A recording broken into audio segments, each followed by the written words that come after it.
नमस्कार मंडळी, निरालीबाई चॅनलमध्ये आपले स्वागत आहे.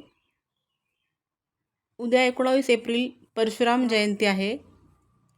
याविषयी परशुरामाचा जन्म उत्सव या संबंधीची माहिती आपल्यासोबत शेअर करते. नक्की ऐका. अक्षय तृतीया हा दिवस आणखी एका गोष्टीसाठी मंगल पवित्र दिवस मानला जातो. हा दिवस परशुरामाचा जन्मदिवस असतो. परशुराम हा विष्णूचा 6वा अवतार आहे. हिंदू लोक मत्स्य, कच्छ, वराह, नरसिंह, वामन, परशुराम, राम, कृष्ण, बौद्ध आणि कल्की असे विष्णूचे 10 अवतार मानतात. धर्माला जेव्हा ग्लानी येते, पृथ्वीवर लोक अन्याय जुलूम करून संत सज्जनांना त्राही भगवान करून सोडतात, खूप त्रास देतात, तेव्हा परमेश्वर अवतार घेतात. परशुरामाचा अवतार देखील क्षत्रियांच्या जुलमापासून पृथ्वीचे रक्षण करण्यासाठीच झाला होता. भृगुकुळातील एक तेजस्वी ऋषी जमदग्नी यांचा परशुराम हा मुलगा. त्यांच्या मातेचे नाव रेणुका. मौंजी बंधनानंतर त्याने तपश्चर्या करून शंकराला प्रसन्न करून घेतलं आणि त्यांच्याचकडून धनुर्वेद, शस्त्रास्त्रविद्या, मंत्रविद्या यांची प्राप्ती करून घेतली. शंकराने प्रसन्न होऊन कधीच कुंठित होणार नाही असा एक परशुही त्याला दिला होता. परशुरामाचे मूळ नाव राम असं होतं, पण युद्धामध्ये त्याने परशुचा फार उपयोग केला आणि पुढच्या राम अवतारापेक्षा हा राम वेगळा ओळखता यावा म्हणून हा परशुराम. परशुराम हा अत्यंत पितृभक्त होता. श्रीरामांनी पित्याची आज्ञा पालन करण्याकरिता वनवास पत्करला होता, तर परशुरामाने पित्याची आज्ञा पालन करण्याकरता आपल्या जन्मदात्या आईचा वध केला होता. परशुराम तितकाच मातृभक्त देखील होता. त्याच्या मातृपितृभक्तीवर प्रकाश टाकणारी ही एक कथा. सकाळची वेळ होती. रेणुका नर्मदा नदीवर स्नानासाठी गेली होती. परशुरामाची आई रेणुका नर्मदा नदीवर स्नानासाठी गेली होती. येताना फुले पत्री घेऊन यायचा तिचा नियम होता. रोजचा असा नियम होता, पण त्या दिवशी तिला यायला उशीर झाला. जमदग्नी ऋषींची पूजेची वेळ टळू लागली. रोजची वेळ टळली म्हणून ते अस्वस्थ झाले. जसा जसा वेळ पुढे जाऊ लागला, उशीर होऊ लागला, तसतसे ते अत्यंत अस्वस्थ होऊ लागले. आणि अशा वेळी त्यांनी मन एकाग्र केलं आणि ध्यान लावून काय होत आहे, कशामुळे उशीर होत आहे हे त्यांनी जाणून घेतलं. आणि ते समजल्यावर ते भयंकर संतापले. रेणुका त्यांची पत्नी ज्या ठिकाणी स्नानाला गेली होती, तिथे चित्ररथ गंधर्व आपल्या परिवारासह जलक्रीडेसाठी तिथे आला होता. त्याच्याकडे पाहण्याचा मोह तिला आवरला नाही. मनाने ती पतीत झाली होती, त्यामुळे तिला यायला उशीर झाला होता. रेणुका आश्रमात उशिरा आली. तिला आलेली पाहताच त्यांचा राग अनावर झाला आणि जमदग्नींनी आपल्या 4ही मुलांना बोलावलं आणि सांगितलं, या पापिणीचे मस्तक तोडून टाका. आत्ताच्या आत्ता या पापिणीचे मस्तक तोडून टाका. मातेला ठार मारायला सांगितलं होतं. कोण ऐकणार ती आज्ञा? कोणालाही हिंमत होत नव्हती. कानावर विश्वास बसत नव्हता. पण परशुराम पुढे आला. त्याने मातेचे डोके उडविले.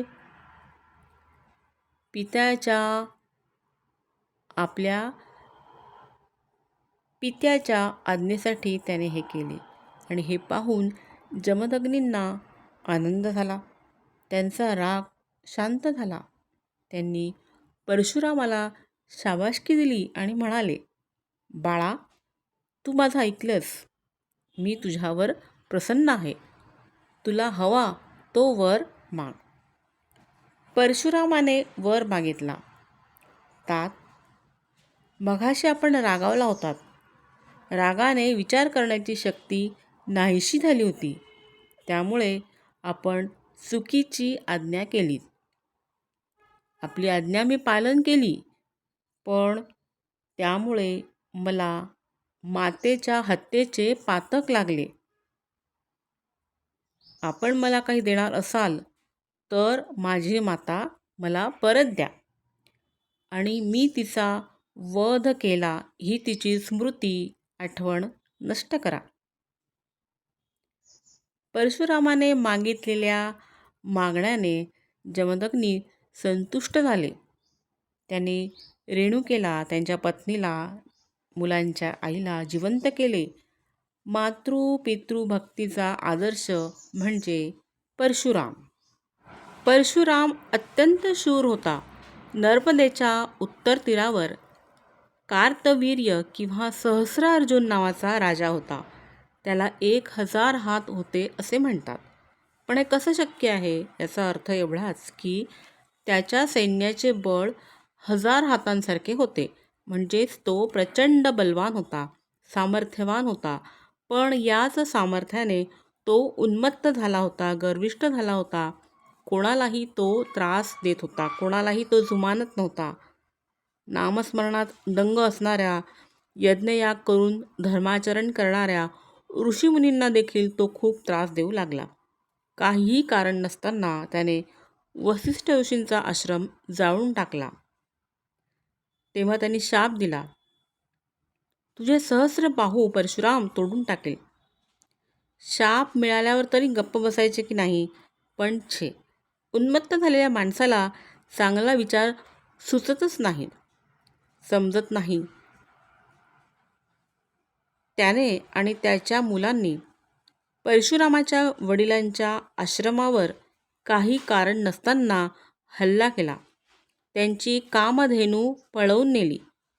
एवढेच नाही तर 21 वेळा वार करून त्यांना सहस्रार्जुनाने ठार मारले.